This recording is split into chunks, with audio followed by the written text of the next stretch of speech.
Hello student, once again I am Mandip Patidar. Today our topic is Principle of Disease Control and Prevention. आज हम बात कर रहे हैं health education community pharmacy D form first year का ये topic है। उसमें आपका एक हेडिंग है principles of disease control and prevention. क्या प्रिंसिपल, क्या क्या प्रिंसिपल्स होते हैं, क्या मेथड्स होती है, किस तरह से हम डिजीज़ को कंट्रोल कर सकते हैं और किस तरह से डिजीज़ का प्रिवेंशन कर सकते हैं। एक सेंटेंस आपने सुना होगा, prevention is better than cure. Prevention treatment से या क्योर करने से बेहतर है। ऐसी स्थिति पैदा करो जिससे कि हमको प्रॉब्लम ही ना हो, तो ट्रीटमेंट तक जाने की ज़रूरत नहीं है। जैसे कि अभी आप देख रहे हैं एक पेंडेमिक चल रहा है हमारे यहाँ, कोरोना वायरस का ट्रीटमेंट पे जाने की बजाय हम क्या कर रहे हैं, प्रिवेंशन। इस हेडिंग्स को आपको समझना है तो सबसे बेहतर जो समझ सकते हो आप आज की जो वर्तमान स्थिति है इससे। प्रिवेंशन मतलब हम क्या क्या प्रिकॉशनरी मेजर्स ले रहे हैं जिससे ये फैले नहीं, जिससे हाँ किसी ये वायरस हमको पर्टिकुलर पर्सन को ना हो, पर्सन टू पर्सन स्प्रेड ना हो, और यदि स्प्रेड हो जाता है और पेशेंट को यदि एक बार वायरस हो जाता है तो उसका ट्रीटमेंट कैसे हो। तो दोनों चीज़ें यहाँ पर हो रही है, प्रिवेंशन भी हो रहा है कोरोना वायरस से और वहीं डिजीज जो हो रही है उसका कंट्रोल भी हम लोग कर रहे हैं, ट्रीटमेंट कर रहे हैं। वैक्सीनेशन हम देख रहे हैं कि क्या आएगा, कौन सा ट्रीटमेंट यूज़ होगा, कौन सी दवाइयाँ यूज़ होगी। तो सबसे बेहतर समय है जो इस टॉपिक को पढ़ना चाहता है वो केवल ये समझ ले कि जितने प्रिकॉशनरी मेजर्स हो रहे हैं कोरोना के से बचने के लिए, ये हो गया आपका प्रिवेंशन। अब इसको कोरोना को यहाँ से हटाकर रिप्लेस करके आप कोई सी भी बीमारी, कोई सा भी वायरस, कोई सा भी बैक्टीरिया रख सकते हैं। उस पर्टिकुलर बीमारी को प्रिवेंट करना है तो उसके लिए क्या क्या हमको करना है, घर से नहीं निकलना है, सोशल डिस्टेंसिंग का पालन करना है, मास्क हम लोगों को यूज़ करना है, साबुन से हाथ धोना है। तो ये क्या हो गया, प्रिवेंशन हो गया। तो ये सारे प्रिवेंशन हो गए। तो ये किसी भी डिजीज़ को कंट्रोल करने के लिए ये प्रिवेंशनरी मेजर हो गए। वहीं पे आप कंट्रोल वाली बात आती है तो कंट्रोल वाली बात में अलग अलग ट्रीटमेंट चल रहे हैं। हर देश अपनी अपनी तरफ से कुछ बता रहा है कि हमने क्या डेवलप किया है, क्या मेडिसिन दी। जैसे जयपुर का एक एग्जांपल हमारे पास आया था, उन लोगों ने एंटी रिट्रोवायरल की दवाइयाँ देकर पेशेंट को ठीक किया था। हाइड्रोक्सीक्लोरोक्विन इसमें यूज़ हो रही है। तो ये ट्रीटमेंट है, इस तरह से हम डिजीज़ का कंट्रोल कर रहे हैं थ्रू ट्रीटमेंट। तो सबसे पहले हम बात करेंगे तो हम concept of prevention of disease के प्रिवेंशन के क्या क्या कंसेप्ट है, इसमें डेफिनेशन, लेवल्स ऑफ प्रिवेंशन की बात करेंगे।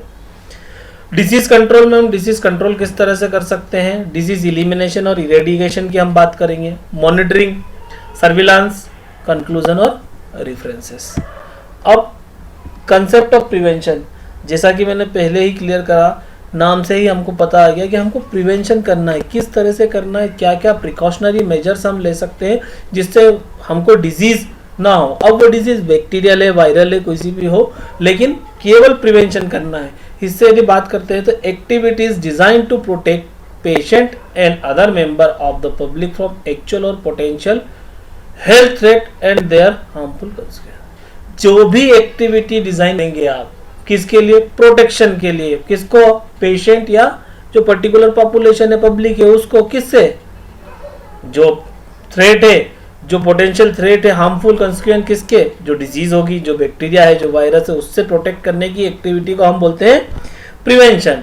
Disease prevention cover measures not only the prevent the occurrence of disease. इसका मतलब क्या हुआ कि आप केवल अकरेंस, जिसके कारण से डिसीज हो रही, केवल उसी का प्रिवेंशन नहीं होता है, पर उनका भी करना है, जैसे such as risk factor reduction, but also arrest it progress and reduce its consequence once stabilise. आपने केवल ये सोच लिया कि कोरोना वायरस से हमको बचना है, पर हमको यदि प्रिवेंशन करना है तो और क्या क्या चीजें हो सकती है और क्या क्या चीज हम यूज कर सकते हैं, यदि हो गई तो इसको फैलने से हम कैसे रोक सकते हैं, ये भी प्रिवेंशन की कैटेगरी में आएगा। Successful prevention depend upon knowledge of causation. Successful prevention, ये डिजीज की बात नहीं, किसी भी चीज को यदि हमको प्रिवेंट करना है तो जब तक हमें नॉलेज ही नहीं है कि प्रॉब्लम किस चीज से है, जैसे हमको पता ही नहीं है कि आरटीआई हो रहा है किसके कारण हो रहा है। अब अभी हमको पता है कि कोरोना वायरस के कारण प्रॉब्लम हो रही है, तो जो पॉजिटिव एजेंट है उसके बारे में हमको प्रॉपर नॉलेज होना चाहिए। डायनेमिक ऑफ ट्रांसमिशन, अब आपको ये पता ना होना चाहिए कि वो किस स्पीड से बढ़ रहा है, किस तरह से वो बढ़ रहा है, उसके डायनेमिक्स क्या है, किस तरह से ट्रांसमिट हो रहा है, पर्सन टू पर्सन हो रहा है। अभी बहुत सारी स्टडी चल रही है कि मदर से फीटस में जा रहा है कि नहीं। तो ये सब चीजें जो है हमको पता होना चाहिए, उसके डायनेमिक्स हमको पता होना चाहिए। रिस्क फैक्टर, हमको रिस्क फैक्टर पता होना चाहिए। अभी भी आप गाइडलाइन देखेंगे लॉकडाउन 4 की, तो उसमें गाइडलाइन स्पेशल है कि 10 साल से छोटे उम्र के बच्चे और 65 साल से उम्र के ज्यादा एज ग्रुप को बाहर नहीं निकलना है। मतलब हमने क्या करा, रिस्क फैक्टर भी पता कर लिया और रिस्क ग्रुप भी पता कर लिया। तो इससे क्या होगा, प्रिवेंशन करने में हमको इजी होगी, क्योंकि जो ओल्ड एज पेशेंट है उनका इम्यूनिटी कम होता है। उनका इम्यूनिटी कम होने के कारण हमने क्या किया, उनको घर पे रहने के लिए बोला। तो ये क्या हो गया, आपने एक रिस्क फैक्टर चूज कर लिया कि ये रिस्क फैक्टर है और ये एक रिस्क ग्रुप है। इसलिए आप किसी भी चीज का यदि प्रिवेंशन करना है तो आपको पता करना पड़ेगा कि किस पर्टिकुलर रिस्क ग्रुप पे ये सबसे ज्यादा हार्मफुल इफेक्ट शो करेगा। फिर अवेलेबिलिटी ऑफ प्रोफाइलेक्टिक और अर्ली डिटेक्शन एंड ट्रीटमेंट में, अभी कोरोना वायरस की ही यदि बात कर लेते हैं हम, तो इसमें क्या होता है, सबसे ज्यादा हमारे यहाँ बात हो रही थी कि टेस्टिंग, सबसे ज्यादा टेस्टिंग करो। तो जो बात यहाँ पर आ रही है कि यदि आपको किसी डिसीज का प्रिवेंशन करना है तो आपको क्या करना है, अवेलेबिलिटी करना है। किस चीज की, डिटेक्शन की और ट्रीटमेंट मेजर की। आप कैसे पता करेंगे, आपको ये चीजें पता होना चाहिए, आपके पास फैसिलिटीज होना चाहिए, आपके पास लेब होना चाहिए। नहीं तो आपके पास यदि लेब ही नहीं है तो आप पता कैसे करोगे कि इसको वायरस इन्फेक्शन है, बैक्टीरियल इन्फेक्शन है, कौन सा वायरस है, कौन सा बैक्टीरिया है। तो आपको प्रोफाइलेक्टिक और अर्ली डिटेक्शन की और ट्रीटमेंट की मेजर्स आपके पास अवेलेबिलिटी होना चाहिए। फिर उसके बाद चलो ठीक है, आपने पता कर लिया कि इसको इस पर्टिकुलर डिसीज का वायरस है या बैक्टीरियल इन्फेक्शन है। फिर क्या होगा, आपके पास ट्रीटमेंट प्रोसीजर मालूम होना चाहिए। जब आपको ट्रीटमेंट प्रोसीजर ही नहीं मालूम है तो किस तरह से आप ट्रीट करेंगे। आपको पता भी हो गया कि कोई वायरस इन्फेक्शन है या ये पर्टिकुलर लिस्टीरिया कोलाई का इन्फेक्शन है, लेकिन अभी आपको पता नहीं है कि ट्रीटमेंट किस, फर्स्ट लाइन ड्रग थेरेपी कौन सी है, सेकंड लाइन ड्रग थेरेपी कौन सी है। तो फिर आप डिजीज को कंट्रोल या प्रिवेंट नहीं कर पाओगे। उसके साथ ही आप देखेंगे evolution and development of this procedures, आपको बार बार इवोल्यूशन करना पड़ेगा, डेवलपमेंट इसमें करना पड़ेगा। क्यों, क्योंकि क्या होता है, एक समय के बाद बैक्टीरिया और वायरस रेजिस्टेंट डेवलप कर लेता है। यदि आप डेवलपमेंट नहीं करेंगे, आप नई चीजें इसमें ऐड नहीं करेंगे तो ये इतनी इफेक्टिव नहीं होगी। अब हम बात करते हैं लेवल्स ऑफ प्रिवेंशन। प्रिवेंशन किस किस लेवल पर होना चाहिए, इसमें हम बात करेंगे primordial prevention, primary prevention, secondary prevention, tertiary prevention और क्वार्टरनरी प्रिवेंशन। इतनी तरह से हम प्रिवेंशन कर सकते हैं। अब प्रीमॉर्डियल प्रिवेंशन क्या होता है, prevention of emergence of development of risk factor in countries और population group is which they are not yet to appear. अब इस सिचुएशन में जो अभी हमारे यहाँ आज से फरवरी की यदि बात करते हैं तो फरवरी में जो सिचुएशन थी कि जब हमारे यहाँ कोरोना वायरस नहीं था, उस समय जो एक्टिविटी हमने स्टार्ट की थी उसको हम बोलते हैं प्रीमॉर्डियल प्रिवेंशन। मतलब जब पर्टिकुलर इन्फेक्शन है ही नहीं लेकिन उसके बचाव के लिए दिख रहा है कि हमको ये समस्या आने वाली है, तो उसके इमरजेंस को डेवलप होने के लिए, रोकने के लिए जो हम प्रयास कर सकते हैं उसको हम बोलते हैं प्रीमॉर्डियल prevention. It consists of action and measure that inhibit the emergence and establishment of environmental, economical, social and behavioral condition, cultural pattern of living known to increase the risk of disease. इसमें आप क्या करेंगे, primordial prevention में होता क्या है, आप करेंगे, आप इस तरह से प्रिकॉशनरी मेजर्स लेंगे, इस तरह से एक्शन डेवलप करेंगे जिससे कि जो पर्टिकुलर डिसीज होने वाली है, जो वायरस है, जो बैक्टीरिया है, उसका इमरजेंस को आप रोक देंगे। इन्वायरमेंटल फैक्टर क्या है, सोशल फैक्टर क्या है, लिविंग स्टेटस क्या है, इन सब चीजों को ध्यान में रखते हुए। Mainly associated with chronic disease, ये जनरली आप बात करेंगे प्रीमॉर्डियल प्रिवेंशन तो क्रोनिक डिसीज जो होती है उसमें प्रीमॉर्डियल प्रिवेंशन हम यूज करते हैं। Intervention, individual and mass education, अब इसमें क्या करेंगे हम, या तो पर्टिकुलर एक पर्सन जो है उसको 1-to-1 में हम समझाएंगे, उनको एजुकेट करेंगे, साथ ही साथ एक ग्रुप, सोसाइटी को एजुकेट करेंगे कि भाई इस पर्टिकुलर बैक्टीरिया या वायरस से ये समस्या है और इससे इस तरह से बचा जा सकता है। तो आपको इंडिविजुअल एंड मास एजुकेशन देना पड़ेगा। Has to start in childhood when health risk behaviour beings. अब यहां पर दो चीजें रहेंगी। आप एग्जाम्पल जो मैं कोरोना वायरस का दे रहा हूं, ये पेंडेमिक अभी स्टार्ट हुआ, इसलिए अभी रिस्क फैक्टर ये है कि पर्टिकुलर हमको इसी समय बचना है। अब WHO बोल रहा है हमारे साथ चलेगा, तो हम क्या करेंगे, जिस तरह से फ्लू वैक्सीन आ रहा है उस तरह से हम क्या है, बचपन से बच्चों में वैक्सीनेशन कराएंगे। इसीलिए जो अभी यहाँ पर प्रिवेंशन ऑफ डिसीज की बात कर रही हैं, उसमें पर्टिकुलर कोरोना की बात नहीं कर रहे हैं, जो दूसरी डिजीज है हमारे यहाँ, पोलियो हो गया सॉरी ट्यूबरकुलोसिस हो गया, इस तरह की जो प्रॉब्लम्स है, तो क्या हो गया, हमने रिस्क फैक्टर पकड़ लिया। कब से होता है, तो हमने चाइल्डहुड से उसका प्रिवेंशन स्टार्ट कर दिया। एंटी कैंसर ट्रीटमेंट होते हैं हमारा, पहले कितने सारे पेशेंट थे, कितने सारे बच्चे थे और पेशेंट थे जो टिटनेस के कारण डेथ हो जाती थी, तो क्या होता, अब प्रेगनेंसी की स्टेज से टिटनेस वैक्सीनेशन स्टार्ट हो जाता है। तो ये हमने क्या करा, in childhood health risk behaviour being, तब से हमने इसको स्टार्ट कर देते हैं प्रिवेंशन। अब कुछ एग्जांपल्स मैं आपको बताऊंगा, जैसे नेशनल प्रोग्राम एंड पॉलिसीज। कुछ नेशनल प्रोग्राम पॉलिसीज कैसे बने, फूड एंड न्यूट्रिशन। अब हमको फूड एंड न्यूट्रिशन बचपन से ही देखना है। Against smoking and drugs, to promote regular physical activity, physical activity को प्रमोट करने के लिए चलती चाहिए। फिर बहुत सारी आपकी टोबैको के यूज को रोकने के लिए एक्टिविटी होती है। रिस्पॉन्सिबिलिटी ऑफ प्रीमोर्डियल प्रिवेंशन क्या होते हैं, parents, teachers and Pir group imparting health education. किस पे ज्यादा होती है, पेरेंट्स पे, टीचर्स पे, और एक ग्रुप जो क्या करेगा, लोगों को हेल्थ एजुकेशन देगा। Government, legislation and enacting loss, legislation और लॉ का फॉर्मेशन करना, गवर्नमेंट अपने रूल्स बनाएगी। उसके बाद जैसे हमने हमारे यहाँ पोलियो का इरेडिकेशन हमने करा, कैसे करा, उसके पॉलिसी से, उसके रो है, पोलियो रविवार हम एक प्रोग्राम चलाते हैं। अभी आप देखेंगे एमपी में मिशन इंद्रधनुष चला था, जिसमें हर बच्चे को वैक्सीनेशन कराना जरूरी था। तो ये कुछ चीजें रहती है। Professional and non professional organisation, professional and non professional organisation को कहेंगे कि आप इसको प्रमोट करो। इंडस्ट्रीज, हॉस्पिटल्स, हेल्थ प्रैक्टिशनर्स और हेल्थ केयर वर्कर्स, ये सभी लोग इसमें हेल्प करते हैं। प्राइमरी प्रिवेंशन, दूसरी बात आती है प्राइमरी प्रिवेंशन। तब क्या होगा, action taken prior to the onset of disease which removes the possibility that disease will ever occur. वही आपको यहाँ पर भी डिसीज के पहले प्रिवेंशन लेना है कि भाई डिसीज हो ना जाए। इंटरवेंशन क्या हो गया, pathology, pathogenesis stage of disease, pathogenesis stage of disease की यहाँ पर बात करेंगे। Concept of positive health and acceptable level of health that will enable very individual to lead to socially and economically productive life, socially and economical productive life की बात करेंगे। Approach क्या क्या हो सकती है according to WHO, population mass strategy, इसमें क्या होगा, direct at whole population respective of individual risk levels, direct towards to socio economic behaviour and life style change. अब आप इसमें डायरेक्ट पॉपुलेशन को अवेयर करेंगे, साथ ही साथ सोशल इकोनॉमिकल जो उनकी लाइफ स्टाइल है उसको चेंज करने की कोशिश करेंगे, उनको समझाएंगे। हाई रिस्क स्ट्रेटेजी क्या होगा, इसमें यदि कोई पर्सन पर्टिकुलर स्पेशल रिस्क पे है, एज में है, तो उसको हम समझाएंगे।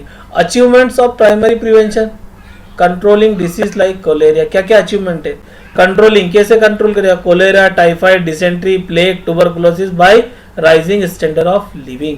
आपने लोगों का स्टैंडर्ड ऑफ लिविंग बढ़ा दिया। पहले कितने कोलेरा और डायरिया के कितने केसेस होते थे, टाइफाइड, अभी आप देखेंगे टाइफाइड के केसेस बहुत कम हो गए। एक प्रधानमंत्री नरेंद्र मोदी ने कभी चालू करा था शौचालय वाला। अभी यदि सबसे ज्यादा टाइफाइड का बैक्टीरिया कहाँ होता है, ह्यूमन फीसेस में, तो ये स्प्रेड होता है। अब वो प्रॉब्लम कम हो गई। डिसेंट्री, प्लेग, ये सब कैसे कम हो गया, आपने स्टैंडर्ड ऑफ लिविंग बढ़ा दिया।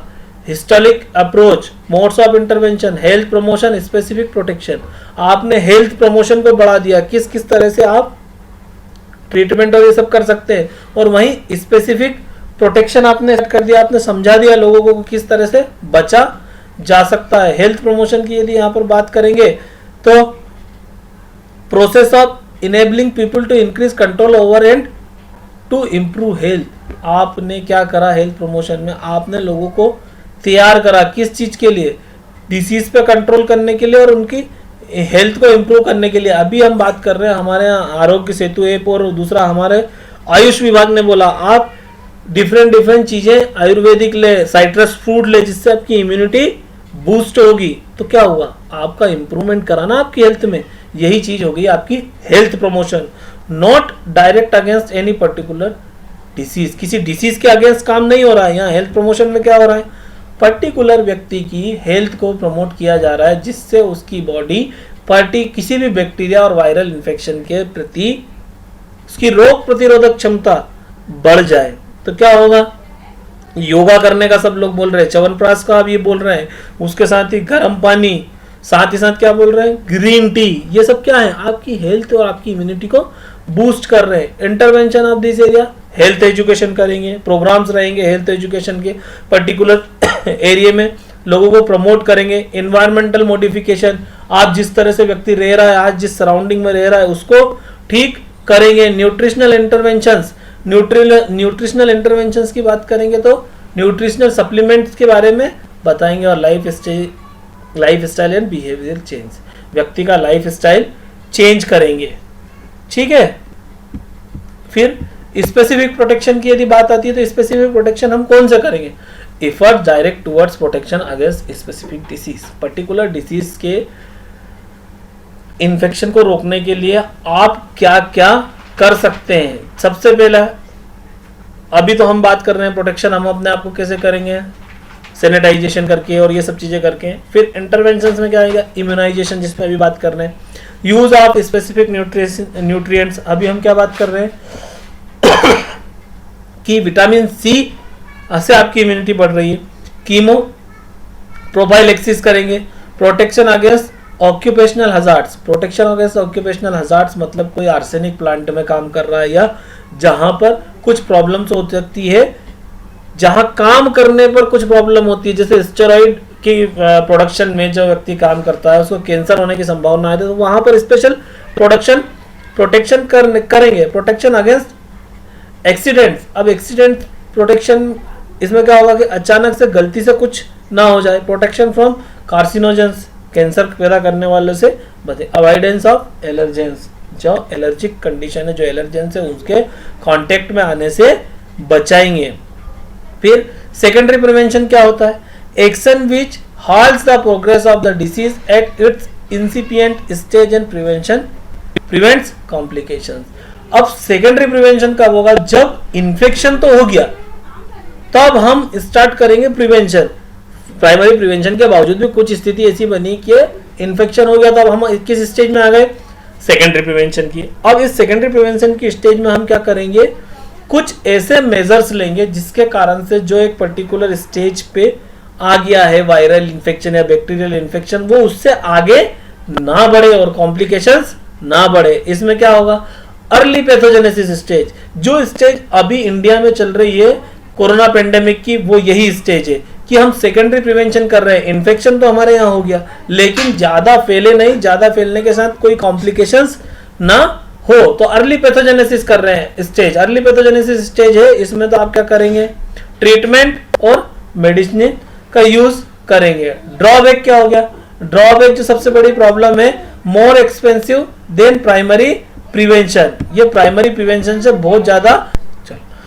सेकेंडरी प्रिवेंशन के ड्रॉबैक क्या हो सकते हैं, more expensive than primary prevention, primary prevention से ये बहुत ज्यादा एक्सपेंसिव होता है। अब मोड्स ऑफ इंटरवेंशन में क्या करेंगे, early diagnosis, screening test, case finding programme, adequate prompt treatment. अभी क्या हो रहा है, स्क्रीनिंग चल रही है ना हमारे यहाँ, गली गली जाकर आशा उषा कार्यकर्ता जो है, हमारे डॉक्टर्स है, मेडिकल टीम है, स्टाफ है, वो क्या कर रहा है, स्क्रीनिंग कर रहा है, अर्ली फाइंडिंग कर रहा है, प्रोग्राम्स कर रहा है। इफेक्ट्स क्या होता है, seeks out unorganised disease, provides treatment before irreversible change occur, reversible communicability of infection disease, protects community को प्रोटेक्ट कर रहे हैं, फिर से रिवर्सिबल ट्रांसमिशन ना हो, आगे स्प्रेड ना हो, इसलिए सेकेंडरी प्रिवेंशन हम करते हैं। अर्लियर डायग्नोज बेटर प्रोग्नोसिस, जितना जल्दी आप डायग्नोज कर लोगे उतना ज्यादा अच्छा है। Reduces morbidity and mortality, morbidity और मोर्टालिटी, मृत्यु दर कम होता है। Effective in acute condition, acute condition में बहुत इफेक्टिव है। टर्शरी प्रिवेंशन की बात करते हैं तो टर्शरी प्रिवेंशन में क्या होगा, all measures available to reduce और limit impairments and disabilities, minimize suffering caused by existing departures from good health and to promote the patient adjustment to irremediable conditions। मतलब क्या हो गया, आपको इसमें क्या होगा, टर्शरी प्रिवेंशन में क्या होगा, एक बार इन्फेक्शन फैल गया और बहुत ज्यादा उस कंडीशन में हो गया, अब आपको इसको रोकना है। रोकने के साथ साथ जो पेशेंट है उसमें डिसेबिलिटी जितनी कम हो सके उतनी कम हो, डिसेबिलिटी बहुत ज्यादा हो सकती है। साथ ही साथ ये क्या कंडीशन हो सकती है, पेशेंट इसको हम क्या बोल सकते हैं, डिप्रेशन में जा सकता है। कुछ नार्कोटिक्स ड्रग है, किसी को हैबिट फॉर्मिंग जो ड्रग है उनकी आदत हो जाती है, तो वहां पर भी क्या होगा, टर्शरी प्रिवेंशन होगा। क्या, लेट पैथोजेनेसिस स्टेज, आपने इंटरवेंशन क्या हो गया, लेट पैथोजेनेसिस स्टेज हो गया। मोड ऑफ इंटरवेंशन क्या हो गया, डिसेबिलिटी लिमिटेशन और रिहेबिलिटेशन। आपको जो डिसेबिलिटी पेशेंट को होगी उसको कम करने की जहां तक कोशिश करेंगे वो करेंगे, और पेशेंट को रिहेब सेंटर पे भेजेंगे और रिहेबिलिटी करेंगे टू प्रिवेंट और halt the transition of disease process from impairment to handicap. मतलब आप कितना कोशिश करेंगे, जब डिसीज तो हो गई और कुछ ऐसी स्टेज तक पहुंच गई कि उसको पेशेंट को प्रॉब्लम हो रही, लेकिन यहां पर भी हम कुछ करेंगे कि ये पेशेंट को हैंडीकेप कंडीशन तक ना पहुंचाए, और यदि हैंडीकेप तक पहुंचा भी दे तो डेथ तक ना पहुंचाए। मतलब क्या होगा, डिसीज हुई, इंपेयरमेंट हुआ, इंपेयरमेंट के बाद डिसेबिलिटी हुई, डिसेबिलिटी के बाद पेशेंट क्या हो जाएगा, हैंडीकेप्ड। अरे किसी पेशेंट को पैर में इंफेक्शन हुआ, या सपोज करो उसको पोलियो हो गया, पोलियो हो गया तो क्या हो गया, पैर काम नहीं करेगा ना। या कहीं पे कैंसर हो गया, कैंसर हो गया तो क्या करेंगे आप, उस पर्टिकुलर एरिया को निकाल दे दिया। गाल ब्लैडर का किसी को कैंसर हो गया तो क्या हो गया, डिसेबिलिटी होगी, डिसेबिलिटी के बाद हैंडीकेप्ड हो गया। कैसे हो गया, आपने गाल ब्लैडर बाहर निकाल दिया। इसी तरह इम्पेयरमेंट, एनी लॉस और एबनॉर्मलिटीज ऑफ फिजियोलॉजिकल और साइकोलॉजिकल और एनाटॉमिकल स्ट्रक्चर और फंक्शन। इम्पेयरमेंट कुछ भी हो सकता है, उसका जो साइकोलॉजिकल फंक्शन है, फिजियोलॉजिकल फंक्शन है, एनाटॉमिकल फंक्शन है, उस पर्टिकुलर ऑर्गन या टिश्यू का यदि चेंज होता है तो यह इम्पेयरमेंट हो गया। डिसेबिलिटी क्या हो गया, एनी रिस्ट्रिक्शन और lack of ability to perform activity in the manner consider normal for a human being. Disability मतलब वो चीज हो गई कि अब जो किसी के हाथ में डिसेबिलिटी हो गई, मतलब अब वो हाथ उस तरह से काम नहीं कर सकता है जिस तरह से पहले करता था। अब हैंडीकैप, डिसएडवांटेज, जो काम करना ही बंद कर दिया। अब आप देखेंगे एक्सीडेंटल केस हो गया, एक्सीडेंट हो गया, पैर फ्रैक्चर हो गया, पैर काटना पड़ गया किसी कारण से, या impairment of losses of an anatomical structure, कोई एनाटॉमिकल स्ट्रक्चर है, आपने पैर का अंगूठा काट दिया, कुछ इस तरह से कंडीशंस बन गई। आप पेशेंट में डिसेबिलिटी हो गई, उसका मेंटल स्टेटस ठीक नहीं है, या वो पैदल नहीं चल सकता, खड़े नहीं हो सकता, उसका बॉडी पोस्चर ठीक से काम नहीं कर सकता, तो इस कंडीशन में क्या होगा, हैंडीकैप पेशेंट हो गया, उसका हाथ वो काम नहीं कर रहा, हाथ काटना पड़ गया। फिर डेंटल केरीज हो गई किसी को, वो भी डिसेबिलिटी में आ जाएगा। और हैंडीकैप यदि पेशेंट हो जाता है, डिसेबिलिटी हो जाती है यदि, तो वो डेंटल केरी हो गई, किसी का दांत निकाल दिया तो आप क्या बोलोगे, इस तरह से तो वो बात करने में शर्माएगा। और हैंडीकैप्ड हो गया तो वो can not socialise, social activity में पार्ट नहीं कर पाता है ठीक से, वो अपने आप को अलग सा महसूस करता है। The combined and coordinate use of medical, educational, social and vocational measures for training and retraining the individual to highest possible level of functional ability. इसमें क्या होगा, आप रिहैब करेंगे पेशेंट को, आप रिहेबिलेशन करेंगे पेशेंट का। क्यों, क्योंकि जब इस तरह की स्थिति बनती है तो पेशेंट अपने आप में लोगों से दूर जाने लगता है, तो उसको आपको वापस सोसाइटी में लेके आना पड़ेगा। टाइप ऑफ रिहेबिलेशन में क्या होगा, मेडिकल, रिस्टोरेशन ऑफ फंक्शन, आप मेडिकल देंगे, डिप्रेशन में कोई पेशेंट है तो उसको दवाइयां देंगे। Vocational, restoration of capacity to earn a livelihood, वो जो अलग अकेला रहता है उसको हटा के साथ में रहना है। Social, restoration of family and social relationship, आप उसको वापस से अपनी फैमिली और सोशल बिहेवियर में लेकर आएंगे। Psychological restoration of personal dignity and confidence. अब साइकोलॉजिकल में क्या होता है, जब डिप्रेशन आ जाता है आदमी को खुद पे भरोसा नहीं होता है, वो कुछ अजीब सा बिहेव करने लगता है और लोगों से दूर जाने की कोशिश करता है, तो आप उसकी जो गिल्ट है उसको दूर करते हैं, उसको कॉन्फिडेंस डेवलप करते हैं उसमें। अब एग्जाम्पल क्या हो गए, establishment of school for blind, अंधों के लिए जो ब्लाइंड लोग रहते हैं उनके लिए हमने क्या किया, ब्लाइंड स्कूल्स करें, क्योंकि वो डिप्रेशन में न जाए उनके लिए हम उनको मुख्य धारा में लाने की जो कोशिश करते हैं।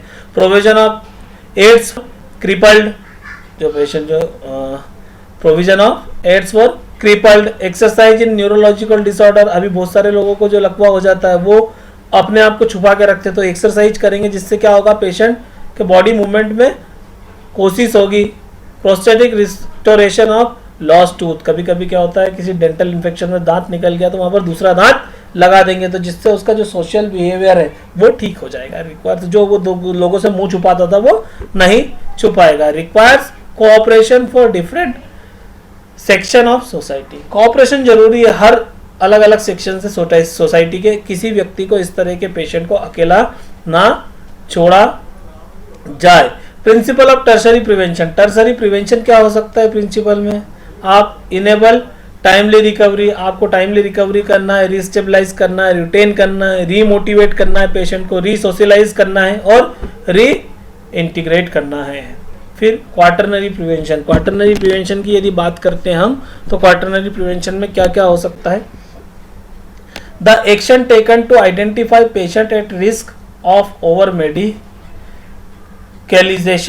To protect him for new medical invention and to suggest to him interventions which are ethically acceptable। इसमें क्या होगा, आइडेंटिफिकेशन पेशेंट को करेंगे और उसको उस तरह का ट्रीटमेंट देंगे जो उसको जरूरत है। Quaternary prevention is the set of the health activities to mitigate और avoid the consequence of unnecessary और excessive intervention of the health system. Unnecessary excessive जो इंटरवेंशन है उसको कम करेंगे और उसको जो एक्चुअल डिसीज में जो दवाइयाँ चाहिए उसको हेल्थ प्रमोशन करेंगे। Quaternary prevention should take precedence over any alternative preventive diagnostic and therapeutic as is practice version प्रीम्यून नॉन नो सर, मतलब आप इसमें कुछ अदर्स एक्टिविटी भी उसके साथ में लेंगे। Intervention type, health care professional must be aware to the consequence of their decisions and include quaternary prevention intervention in the daily clinical practice with each patient. Do not mistake risk factor with disease, to avoid checkups to or unnecessary exam, to avoid technical interventions in healthcare, to avoid the indiscriminate use of antibiotic, very often unnecessary when the subsequent unjustified increase of bacterial resistance. अब आप यहाँ क्या करोगे, tertiary की जब stage आ जाती है actual में इस कंडीशन में पेशेंट बहुत ज़्यादा लंबे समय से ट्रीटमेंट लेके आ रहा है तो उसको क्या करेंगे, रिस्क फैक्टर जो डिसीज़ का है उसको में मिस्टेक बिल्कुल नहीं होना चाहिए, उसका अननेसेसरी चेकअप नहीं होना चाहिए। जनरली क्या होता है, आप एक स्टेज पे आपने फर्स्ट किसी को दिखाया, उसने टेस्ट कराया, फिर अगली जगह जाएंगे, फिर वो बोलेगा फिर टेस्ट कराओ, तो इससे क्या होता है मेंटल जो प्रेशर आता है पेशेंट पे वो सब चीज़ें दूर होती है इसमें, इसलिए हम क्वार्टरनरी प्रिवेंशन की बात करते हैं। लेवल्स ऑफ प्रिवेंशन का डायग्रामेटिकली हम समझने की कोशिश करते हैं। प्रीमोर्डियल प्रिवेंशन की यदि बात करेंगे तो इंडिविजुअल एंड मास एजुकेशन हम लोग दे देंगे। प्राइमरी में क्या करेंगे, हेल्थ प्रमोशन करेंगे और स्पेसिफिक प्रोटेक्शन करेंगे। हेल्थ प्रमोशन में क्या करोगे आप, हेल्थ एजुकेशन दोगे, एनवायरमेंटल मॉडिफिकेशन करेंगे, न्यूट्रिशनल इंटरवेंशंस करेंगे, लाइफ स्टाइल चेंज करेंगे। स्पेसिफिक प्रिवेंशन में क्या हो गया, प्रोटेक्शन में क्या हो गया, इम्यूनाइजेशन कर दिया, उसके बाद कीमोप्रोफाइलैक्सिस और avoidance of risk factor. Risk factor को अवॉइड करो, जितने से ज़्यादा दूर है, वाटरबोर्न है तो वाटरबोर्न डिसीज का आप ट्रीटमेंट करोगे, पानी को उबाल कर पिएंगे। सेकेंडरी प्रिवेंशन में क्या होगा, early diagnosis and prompt treatment, आप तुरंत डायग्नोसिस करो और ट्रीटमेंट स्टार्ट करो। टर्शरी में क्या होगा, डिसेबिलिटी लिमिटेशन और रिहेबिलिटेशन, मतलब आप जहां तक टर्शरी में हम क्या करेंगे कि जितनी ज़्यादा हो सके उतनी डिसेबिलिटी जो है वो कम करने की कोशिश करेंगे, और रिहेबिलिटेशन मतलब उसको वापस से मुख्य धारा में लाने की कोशिश करेंगे। पेशेंट क्या होता है, अपने आप को सोशल बिहेवियर उसका ऐसा हो जाता है कि वो सोशल लाइफ से अपने आप को दूर करने की कोशिश करता है, तो हम उसको वापस अपनी पुरानी स्टेज में लेके आएंगे। कैसे? मेडिकल, या तो दवाई देकर, वोकेशनल, सोशल और फिजियोलॉजिकल चेंज करके। अब concept of disease control, disease control के कंसेप्ट की हम बात करेंगे। अब हम बात कर रहे थे कंसेप्ट ऑफ डिसीज कंट्रोल की। कंसेप्ट ऑफ डिसीज कंट्रोल में हम बात करेंगे प्रिवेंशन की, अभी तक बात कर रही है हमने, प्रिवेंशन किस तरह से किया जा सकता है। अब डिसीज कंट्रोल की बात करेंगे। तो describes ongoing operation aimed at reducing, मतलब ये क्या है? ऑनगोइंग ऑपरेशन मतलब कंटिन्यूअस ऑपरेशन है, जिससे क्या रिड्यूस कर रहे हो आप, इसका एम क्या है? रिड्यूसिंग, आपको रिडक्शन करना है। किसमें? Incidence of disease, duration of disease, risk of transmission. भाई ड्यूरेशन ऑफ डिसीज कम करेंगे, जितनी ज्यादा इंसिडेंस कम करेंगे, उसके बाद ड्यूरेशन लंबे समय तक रहेगी, तो यदि व्यक्ति कांटेक्ट में आया तो ट्रांसमिशन के चांसेस ज्यादा है, इसलिए उसका जो ड्यूरेशन है वो कम करेंगे। फटाफट पेशेंट को ट्रीट करने की कोशिश करेंगे। हमारी रफ लैंग्वेज में यदि हम बात करें तो इस तरह से हो जा। Effective of infection, effects of infection मतलब बहुत फिजिकल एंड फिजियोलॉजिकल इफेक्ट्स क्या आ रहे हैं उनको हम कंट्रोल करेंगे। Financial burden to the community, ये सबसे मोस्ट इंपॉर्टेंट है। यहीं से एक्चुअल में क्या होता है, पहले हम बात कर रहे थे, पहले आता था इफेक्ट्स ऑफ इन्फेक्शन मतलब फिजिकल और फिजियोलॉजिकल जो फंक्शन आते थे। एक तो फिजिकल एक्टिविटी पेशेंट की खत्म हो जाती है, फिजियोलॉजिकल ऑर्गन उसका डिस्टर्बेंस की यदि बात आती है तो ये हो जाती थी। लेकिन अब क्या होता है, फिर फाइनेंशियल स्थिति आती थी। लेकिन आज का जो समय है, महंगाई इतनी ज्यादा है, ये सब देखते हुए पहले फिनेंशियल प्रॉब्लम आती है, और फिनेंशियल प्रॉब्लम पहले आ गई तो साइकोलॉजिकल प्रॉब्लम पहले आती है, फिजियोलॉजिकल प्रॉब्लम बाद में आती है। तब जब फिनेंशियल प्रॉब्लम बर्डन आने लगा तो आदमी अंडर प्रेशर जाएगा, और अंडर प्रेशर जाएगा तो आप लोग जानते हैं कि यदि पॉजिटिव थिंकिंग नहीं है तो ट्रीटमेंट से भी, अच्छी दवाइयों से भी पेशेंट को ट्रीट करना मुश्किल है। इसलिए उसका पॉजिटिव बिहेवियर होना बहुत जरूरी है। Mainly focus on primary and secondary prevention, सबसे ज्यादा यदि आपको इन सब चीजों से बचना है, डिसीज का कंट्रोल करना है, तो प्राइमरी और सेकेंडरी प्रिवेंशन लेवल पे ही करना पड़ेगा, जिससे आप इकोनॉमिकल बर्डन भी बचा सकते हैं। Public health approach to disease control, public health approach to disease control में क्या क्या कर सकते हैं? Define problem, cost, morbidity and mortality, फिर आइडेंटिफाइंग रिस्क फैक्टर। यहां से स्टार्ट करते हैं। सपोज करो आइडेंटिफाइंग रिस्क फैक्टर, हमने सबसे पहला क्या पता कर लिया कि कौन सा रिस्क फैक्टर है, तो फिर genetic, behavioural, environmental, socio economical, इन पे बात करेंगे। जेनेटिक फैक्टर क्या है, आप क्या सोशल इफेक्ट क्या पड़ सकता है, उसके बाद हम फिर क्या इंटरवेंस करेंगे, पॉलिसी बनाएंगे, प्रोग्राम बनाएंगे, ट्रीटमेंट करेंगे। इन सब चीज को देख के आगे देखेंगे क्या आगे इवेल्युएट करेंगे, क्या क्या प्रोसेस हमने यूज करी है, इम्पैक्ट, आउटकम क्या आया है, इसको इवेल्युएट करेंगे। यदि कुछ चेंजेस करना होगा तो हम चेंजेस करेंगे, और फिर क्या आएगा, कॉस्ट, मोर्टालिटी और मॉर्बिडिटी। इसको हम डिफाइन प्रॉब्लम हमारे सामने आती है। तो इन सबको कॉस्ट कम करने के लिए ये एक साइकिल है, बस ये एक दूसरे से जुड़े हुए हैं। उसके बाद डिसीज कंट्रोल इंक्लूड कंट्रोल, सबसे पहले तो आपने कंट्रोल करने की कोशिश करी। Public policy intervention that restricts the circulation of infectious agent by one beyond the level of that would result from spontaneous individual behavior to protect against infection। मतलब control आपने कंट्रोल कर लिया, ऊपर नहीं जाने दे रहे, फैलने नहीं दे रहे, ये आप कोशिश करते हैं।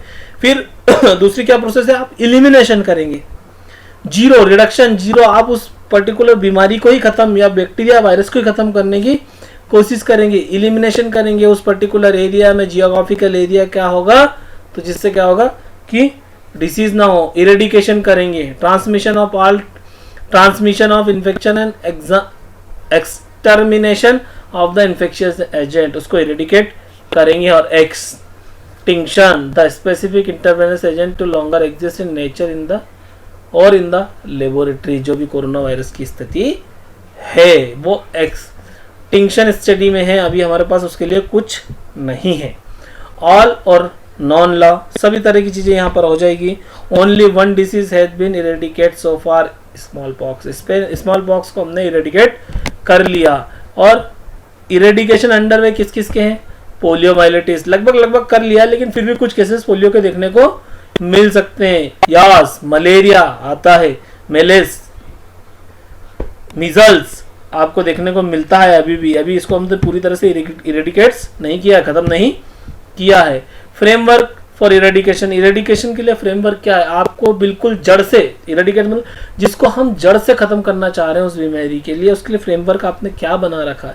इसके लिए साइंटिफिक कंसिडरेशन जो साइंटिस्ट बोलते हैं वो, फिर ऑपरेशनल कंसिडरेशन जो उनने बोला भाई साइंटिफिक या साइंटिस्ट लोगों ने बोला ऐसा करो, तो फिर हम उसका ऑपरेशनल कंसिडरेशन करते हैं।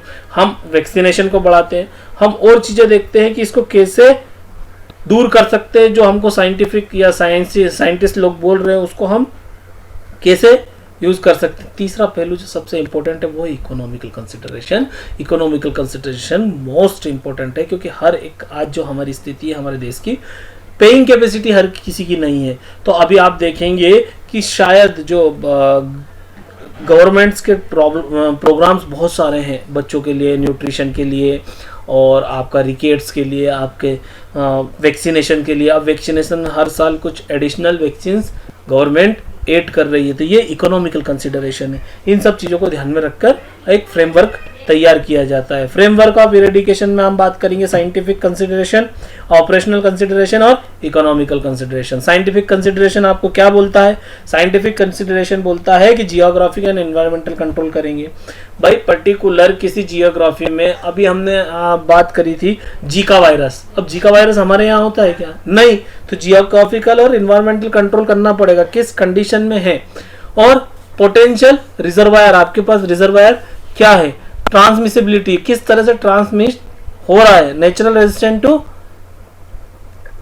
री इन्फेक्शन। अब बार बार फोकस आ रहा है और यही हमारा बात करेंगे तो हमारी जो ट्रेडिशनल मेडिसिन थी आयुर्वेदिक यूनानी, वो यही बोलते हैं कि आप आपका रेजिस्टेंट पावर इंक्रीज करें जिससे री इन्फेक्शन के चांसेस कम हो। लेबोरेटरी कंटेनमेंट, लेबोरेटरी बढ़ाई जाए। उसके बाद फ्रेमवर्क इरेडिकेशन बात कर रहे हैं हम, इसमें क्या कर रहे हैं, साइंटिफिक कंसिडरेशन बात हो गई। अब ऑपरेशनल कंसिडरेशन, ऑपरेशनल कंसिडरेशन में क्या करेंगे, डिसीज सर्वेलेंस, इंटरवेंशंस और सर्टिफिकेशंस प्रोग्राम्स करेंगे, फिर ट्रीटमेंट और ये सब चीजें जो हैं हम इसमें करेंगे। और economical consideration, private versus social net benefit, आप जो पेशेंट है उसको जहां तक हो सके इकोनॉमी में चीजें देने की कोशिश करेंगे। Short term versus long term benefit देखेंगे कि शॉर्ट टर्म में क्या बेनिफिट है, लॉन्ग टर्म में क्या बेनिफिट है, लोकल वर्सेस इंटरनेशनल बेनिफिट। इन सब चीज़ों को हम बात करेंगे इकोनॉमिकल कंसिडरेशन में। तो यहाँ पर क्या हो गया, ऑपरेशनल कॉन्फिडेंस और इकोनॉमिकल कंसिडरेशन हमने पूरी बात कर ली। मॉनिटरिंग ये सबसे अहम पार्ट है हर चीज का।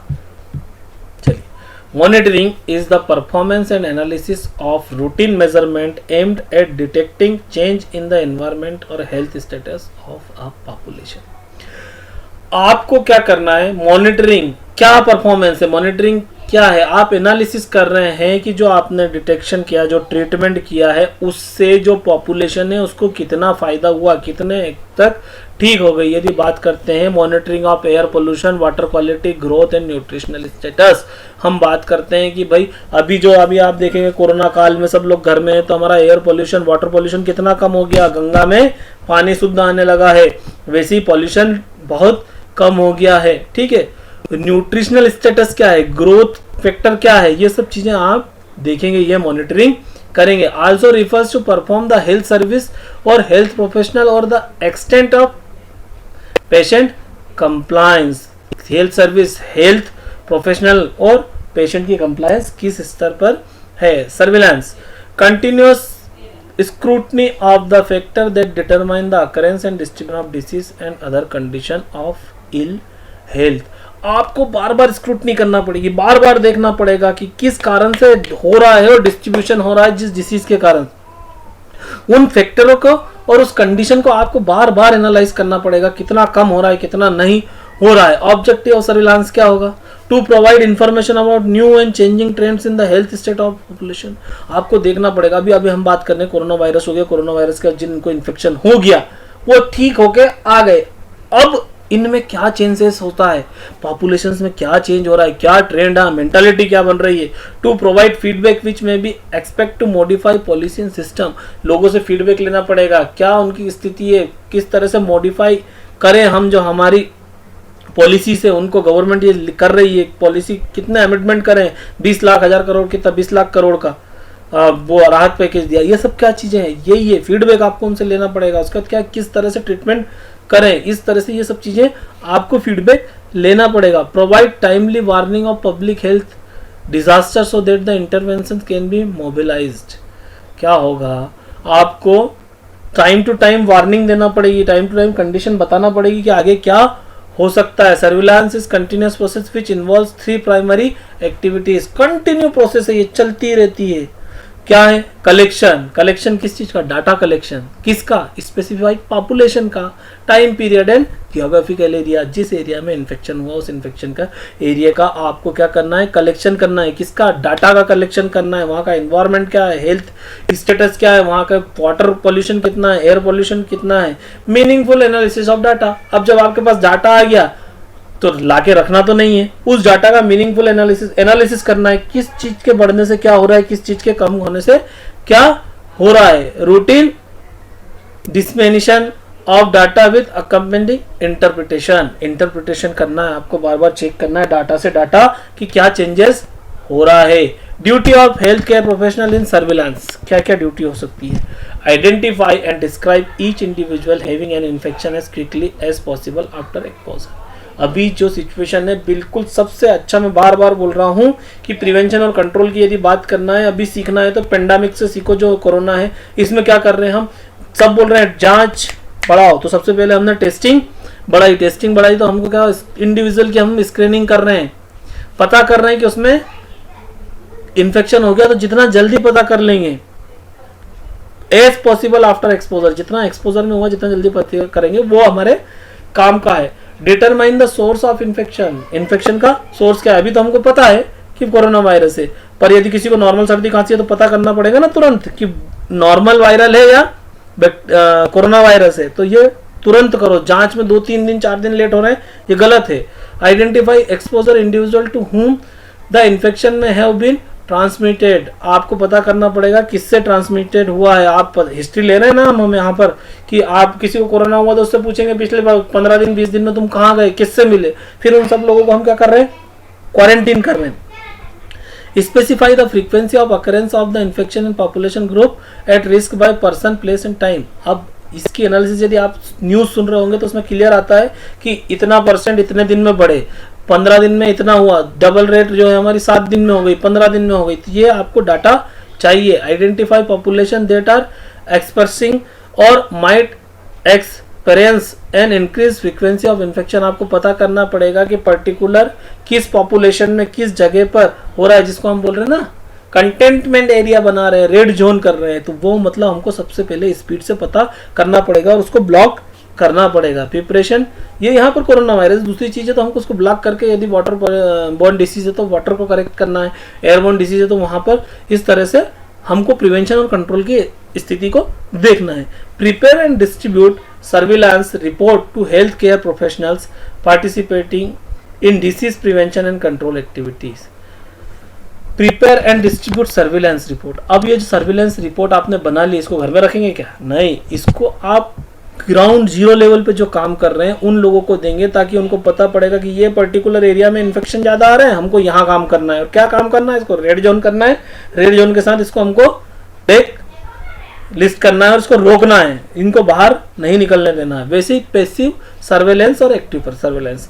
Receipt of report of infection disease from physicians, laboratories and other health care professionals required to submit such reports as defined as public health legislation. Passive surveillance क्या हो गया, फिजिशियंस की रिपोर्ट, लेबोरेटरी की report, इसको हमने passive surveillance मान लिया। Active surveillance की बात करेंगे तो एक्टिव सर्वेलेंस में क्या होगा, is also based on public health legislation and refers to the daily, weekly और monthly contacting of physical hospital, laboratory, school. मतलब आप मंथली, डेली और उसकी डिटेल रहेंगे तो ये एक्टिव सर्वेलेंस होगा। यूजुअली सीजनल और डन ड्यूरिंग डिजीज आउटब्रेक, ठीक है। उसके बाद understanding disease pathology in the first step towards formulating preventive measures, आपको डिसीज पैथोलॉजी का पता होना चाहिए और प्रिवेंटिव मेजर लेना है। Prevention can be achieved in any stage of disease, किसी भी स्टेज में प्रिवेंशन ले सकते हैं। Predominant primary prevention is most effective and economical, ये तो हम पहले भी बात कर चुके हैं कि प्रीडोमिनेंट या प्रीमॉर्डियल और प्राइमरी प्रिवेंशन पैसा कम लगता है, आप इनिशियल स्टेज करना, आप इन्फेक्शन नहीं हुआ, ट्रीटमेंट नहीं हुआ, केवल प्रिवेंशन करना है, तो ये इकोनॉमिकल तो होना ही है। Disease control is also a part of prevention which is achieved by means of continuous monitoring and surveillance of disease. Disease control कैसे प्रिवेंशन का काम हो सकता है? अभी आप बोलेंगे बोल सर आप तो डिसीज कंट्रोल कर रहे हो, यहाँ पे प्रिवेंशन कहाँ है? भाई जब डिसीज कंट्रोल हम कर रहे हैं मतलब कम्युनिकेबल डिसीज है, तो ये प्रिवेंशन ही हुआ ना अगले को जाने के लिए। तो हमने प्रिवेंशन करा, अगला इन्फेक्टेड नहीं हो, अगला पर्सन जो भी है, जो नेक्स्ट पेशेंट है वो इन्फेक्टेड ना हो, इसलिए हमने अभी उसको प्रिवेंट करा। कुछ ये हमारे रेफरेंसेस है, आप इनके थ्रू भी चाहें तो जा सकते हैं। और एक स्पेसिफिक डिमांड पे मैंने ये वीडियो बनाया है, चूँकि अभी मैं डिप्लोमा फर्स्ट ईयर की वीडियो नहीं बना रहा था, लेकिन हमारे एक मित्र हैं, स्टूडेंट हैं, उनको समझना था कि principle of disease control and prevention पे वीडियो चाहिए था, तो मैंने मेरी कोशिश की है, मेरी तरफ से समझाने की कोशिश की है। मुझे लगता है कि आपको ये वीडियो पसंद आएगा और जिस पर्सन के लिए मैंने बनाया है उसको भी ये पसंद आएगा।